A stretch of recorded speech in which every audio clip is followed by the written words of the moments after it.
ಚಿಂತಾಮಣಿಯಲ್ಲಿ JP academy ಎಂಬ ಹೆಸರಿನಲ್ಲಿ ಸರ್ಕಾರದಿಂದ ಯಾವುದೇ ಅಧಿಕೃತ ಮಾನ್ಯತೆ ಪಡೆಯದೆ ಶಿಕ್ಷಣ ಇಲಾಖೆಯ ವತಿಯಿಂದಲೂ ಅನುಮತಿ ಪಡೆಯದೆ ಪಿಯು ಕಾಲೇಜನ್ನು ನಡೆಸಲಾಗುತ್ತಿದೆ. ಇದರ ವಿರುದ್ಧ ಸಂಬಂಧಪಟ್ಟ ಅಧಿಕಾರಿಗಳು ಕ್ರಮ ತೆಗೆದುಕೊಳ್ಳದೇ ಇರುವುದು ವಿವಿಧ ಸಂಘಟನೆಗಳು ಆಕ್ರೋಶ ವ್ಯಕ್ತಪಡಿಸಿವೆ. ಆದರೆ ಅವರನ್ನ ಯಾವ ರೀತಿ ಮ್ಯಾನಿಪುಲೇಟ್ ಮಾಡಿದ್ದಾರೆ ಅಂದರೆ ಒಂದೆರಡು ವಿಡಿಯೋಸ್ ಅನ್ನು ಅವರೇ ರಿಲೀಸ್ ಮಾಡಿದ್ದಾರೆ. ಅದು ದಾಖಲೆ ನಮ್ಮ ಹತ್ರ ಇದೆ. ಯಾವ ರೀತಿ ಹೇಳಿದ್ದಾರೆ ಅಂದರೆ, ನಾವು 3-4 ಕಾಲೇಜಲ್ಲಿ ಟೈಅಪ್ ಮಾಡ್ಕೊಂಡಿದ್ದೀವಿ. ಆ ಕಾರಣಕ್ಕಾಗಿ ಯಾರೂ ಕೂಡ ಹೆದರ್ಕೊಳ್ಳೋಂಥ ಅವಶ್ಯಕತೆ ಇಲ್ಲ. ಸೊ ನಿಮ್ಮ ಮಕ್ಕಳ ಭವಿಷ್ಯತನ್ನು ನಾವು ಹಾಳು ಮಾಡೋದಿಲ್ಲ. ನಮ್ಮದೇ ಜೆಪಿ ಅಕಾಡೆಮಿ ಅಂತೇಳಿ ನಮ್ಮ ಚಿಂತಾಮಣಿಯಲ್ಲೇ ಬ್ರಾಂಚ್ ಇರೋದು ನಿಜಾನೇ.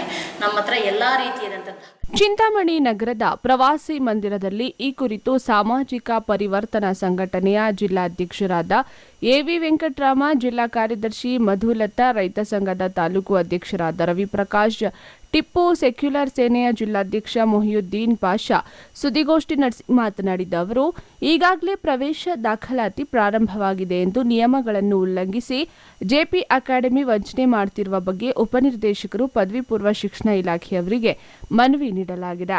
ಆದರೆ ಇದುವರೆಗೂ ಯಾವುದೇ ರೀತಿಯ ಕ್ರಮ ಜರುಗಿಸದೆ ನಿರ್ಲಕ್ಷ್ಯ ವಹಿಸಿದ್ದಾರೆ ಎಂದು ಹೇಳಿದರು.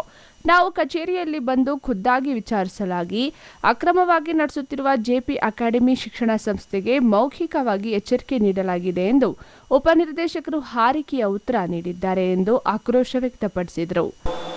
2-3 ಕಡೆ ಎಲ್ಲ ಅಧಿಕಾರಿಗಳನ್ನು ನಾವು ಭೇಟಿ ಮಾಡಿದ್ದೀವಿ. ಡಿ.ಡಿ.ಒನ್ನು ಮಾತಾಡಿದಾಗ ಅವರಿಗೆ ಮಾತನಾಡಬೇಕಾದ್ರೆ ಬಾಯಿ ಒಣಗೋಯ್ತು, ಸರಿಯಾಗಿ ಮಾತನಾಡೋಕ್ಕೆ ಕೂಡ ಆಗಲಿಲ್ಲ. ಅವರು ಯಾಕಂದರೆ ಅವರಲ್ಲಿ ತಪ್ಪು ಎದ್ದು ಕಾಣ್ತಾ ಇದೆ ಅನ್ನೋದು ಒಂದು ದೊಡ್ಡ ನಮಗೆ ಅನಿಸಿಕೆ, ಗುಮಾನಿ ಮೇಲೆ ಗೊತ್ತಾಗ್ಬಿಡ್ತು ಅವ್ರಿಗೆ. ಆಮೇಲೆ ಜಿಲ್ಲಾಧಿಕಾರಿಗಳ ಹತ್ರ ಹೋದಾಗ ಜಿಲ್ಲಾಧಿಕಾರಿಗಳು ಮೌಖಿಕವಾಗಿ, ನೀವು ಹೇಳಿದ ಪ್ರಶ್ನೆಗೆ ನಾನು ಮೊದಲು ಉತ್ತರ ಕೊಟ್ಬಿಡ್ತೀನಿ, ಮೌಖಿಕವಾಗಿ ಫೋನ್ ಕರೆಯಲ್ಲಿ ನಾವು ಅರ್ಜಿ ಕೊಟ್ಟರು ಕೂಡ ಡಿ.ಡಿ.ಪಿ ಅವ್ರನ್ನೇ ಮಾತನಾಡಿ, ನೋಡಿ ಯಾವುದೇ ಕಾರಣಕ್ಕೂ ಇದರಲ್ಲಿ ಇದು ಮಾಡಿಕೊಡ್ತು, ನೀವು ಆದಷ್ಟು ಬೇಗನೆ ಅದೇನು ನಿಮಗೆ ಅವ್ರಿಗೆ ಮಾಹಿತಿ ಕೊಟ್ಟಿಲ್ಲ ಅಂತ ಹೇಳ್ಬಿಟ್ರು ಅವರು ನೇರವಾಗಿ ಡಿ ಸಿ ಅವ್ರಿಗೆ. ನಮ್ಮ ಹತ್ರ ಯಾವುದೇ ಅವರು ಪರವಾನಗಿ ತಗೊಂಡಿಲ್ಲ ಅಂದಮೇಲೆ ನೀವು ಯಾಕೆ ಸುಮ್ಮನೆ ಕೂತಿದ್ದೀರಿ, ಹೋಗೋ ಆದಷ್ಟು ಅದನ್ನು ಬೇಗ ಹೋಗಿ ಸೀಸ್ ಮಾಡಿ ಆ ಕಾಲೇಜನ್ನು ಅಂತ ಡೈರೆಕ್ಷನ್ ಕೊಟ್ಟಿದ್ದಾರೆ. ಆದರೂ ಇವರು ಸುಮ್ಮನೆ ಕೂತ್ಕೊಂಡಿದ್ದಾರೆ ಅಂತೇಳಿ ನಾವು ಇವತ್ತು ಮೊನ್ನೆ ನಾವು ಚಿಕ್ಕಬಳ್ಳಾಪುರ ಜಿಲ್ಲೆಯಲ್ಲಿ ಮಾಡಿದ್ದೀವಿ ಪತ್ರಿಕಾಗೋಷ್ಠಿ. ಇವತ್ತು ಚಿಂತಾಮಣಿಯಲ್ಲಿ ಯಾಕೆ ಮಾಡ್ತಾ ಇದ್ವಿ ಅಂದರೆ ಜನಕ್ಕೆ ಅರ್ಥವಾಗಬೇಕು. ಪ್ರಮುಖವಾಗಿ ಆ ಮಕ್ಕಳು 60 ಜನ ಪೋಷಕರಿದ್ದಾರೆ, ಅವ್ರಿಗೆ ಸರಿಯಾಗಿ ಮಾಹಿತಿ ಹೋಗಿಲ್ಲ. ಅವರಿಗೆ ಸುಳ್ಳು ಮಾಹಿತಿಯನ್ನು ಕೊಟ್ಟು ಆ ಕಾಲೇಜು ನಡೆಸ್ತಾ ಇರುವಂಥ ಸಂಸ್ಥೆ ನಡೆಸ್ತಾ ಇರುವಂಥ ಓನರ್ ಏನಿದ್ದಾರೆ ಅದನ್ನು ಸುಳ್ಳು ಮಾಹಿತಿ ಕೊಟ್ಟು ಅವರಿಗೆ ತಪ್ಪು ದಾರಿ ಇಡಿಸಿದ್ದಾರೆ, ತಪ್ಪಿಸಿದ್ದಾರೆ. ಆ ತಪ್ಪಿಸಿರೋದನ್ನು ನಾವು ಈಗ ಪತ್ರಿಕಾ ಮಾಧ್ಯಮದ ಮುಖಾಂತರ ಆದರೂ, ಯಾಕಂದರೆ ನಾವು 60 ಜನ ಪೋಷಕರಿಗೂ ಹೋಗಿ ಒಬ್ಬೊಬ್ಬರನ್ನೇ ಮನೆಗೆ ಹೋಗಿ ಹೇಳೋವಂಥದಕ್ಕೆ ಆಗೋದಿಲ್ಲ.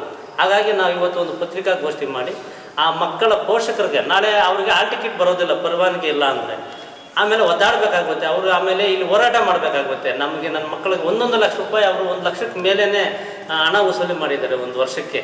ಫಸ್ಟ್ PUCಗೆ ಸೆಕೆಂಡ್ PUC ಅಂತೇಳಿ ಇವತ್ತೇನು ನಡೆಸ್ತಾ ಇದ್ದಾರೆ ಸಂಸ್ಥೆ, 1 ಲಕ್ಷದ ಮೇಲೆ ಹೆಚ್ಚಾಗಿ ಹಣ ವಸೂಲಿ ಮಾಡಿ ಕೂಡ ಇವತ್ತು ಆ ಮಕ್ಕಳಿಗೆ ಆಲ್ ಟಿಕೆಟ್ ಕೊಡೋಕ್ಕಾಗಲಿಲ್ಲ ಅಂದರೆ ಆವಾಗ ಯಾರು ತಪ್ಪಿತಸ್ಥರಾಗ್ತಾರೆ, ಆವಾಗ ಅವನ್ನೇನೋ ಅರೆಸ್ಟ್ ಮಾಡ್ತಾರೆ, ಜೈಲಿಗೆ ಹೋಗ್ಬೋದು. ಆದರೆ 60 ಜನ ಮಕ್ಕಳ ಮುಂದಿನ ಭವಿಷ್ಯ ಹಾಳಾಗುತ್ತದೆ ಅಂತೇಳಿ ನಾವು ಇವತ್ತು ನಮ್ಮ ಸಂಘಟನೆಗಳು ಇವತ್ತು ಕೈ ಜೋಡಿಸಿ ಈ ವಿಚಾರಕ್ಕೆ ಬಂದಿದ್ದೀವಿ.